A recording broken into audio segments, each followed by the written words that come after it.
2,000 years later. Today we're going to upgrade from drums, which are essentially new. I rebuilt those back in 14 and it really hasn't been driven, so this is all good stuff. I'm going to take it off, put it on something else. But we're going to upgrade to discs. Rusty ass discs. It's going to be amazing. Everybody's going to love it. It's going to be like, yes, yes, yes, do the brakes, do the brakes. It's going to be awesome. Now you might be asking, why would you pull a 12 bolt out if there's nothing wrong with it? And there's really nothing wrong with this one. Set up for my A-bodies. It's out of an El Camino. Got it from a buddy a long time ago.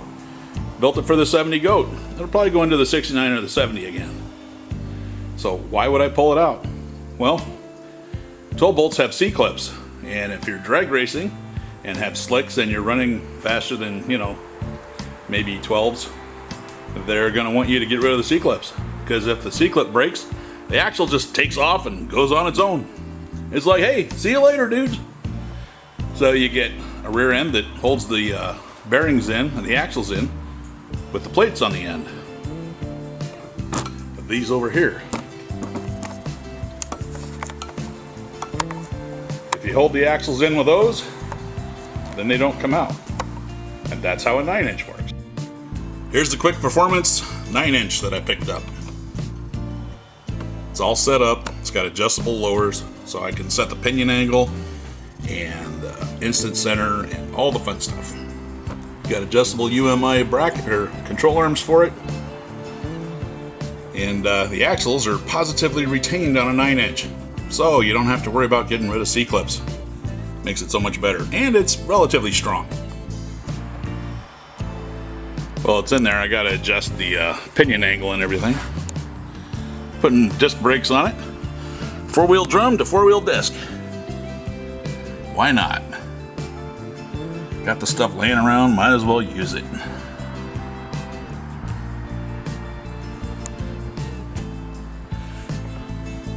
What gear ratio? All of them. I got all the gears in it.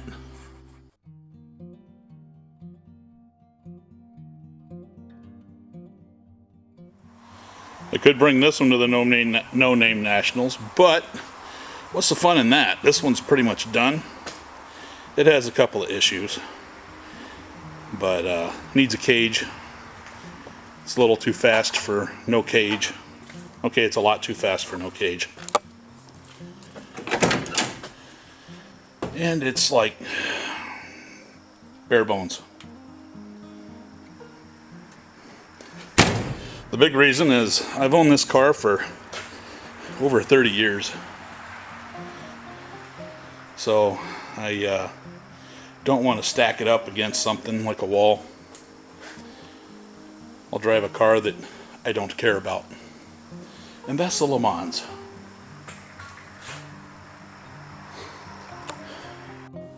Not every project is cars. Some of them are things you haul cars on. So, yeah, I had to flip over my trailer so I can work on the axles. Where's the axles? Oh, glad you asked. They are right here. Now you can't see it from this angle, but there is a misalignment right in between those springs. And if you can see that tire, how bald it is on one side, and then you look at this side, and you see how bald these tires are? Well, one's flat. That's because the axles are at angles. They're not parallel. The axles are doing this. So that chews up the tires. And I get to take it all apart and rework it all. Because my dad built this trailer. He and I built the other one. We did a much better job on the other one.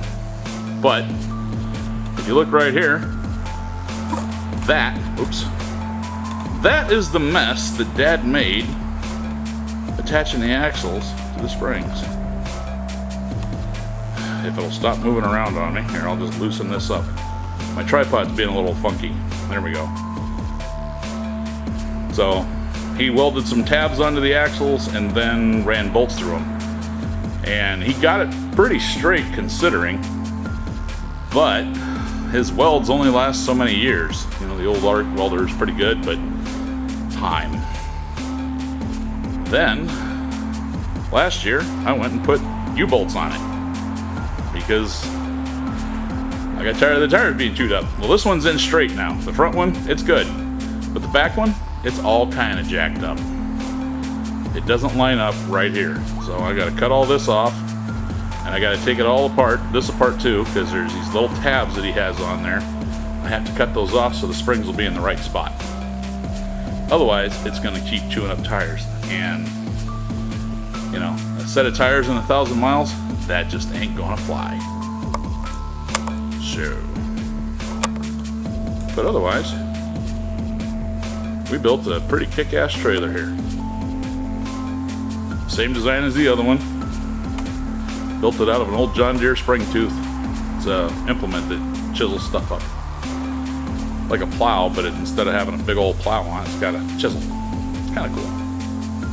So, this is what I'm working with. And this is why I'm not doing car stuff right now, because it's kind of car stuff, but not all the things I want to do. Like, get rid of all the damn 5.3s and 4.8s in my shop.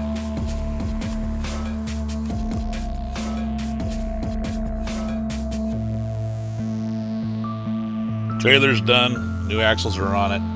It pulls around pretty good. I don't think it's going to chew up the tires, so that's a plus.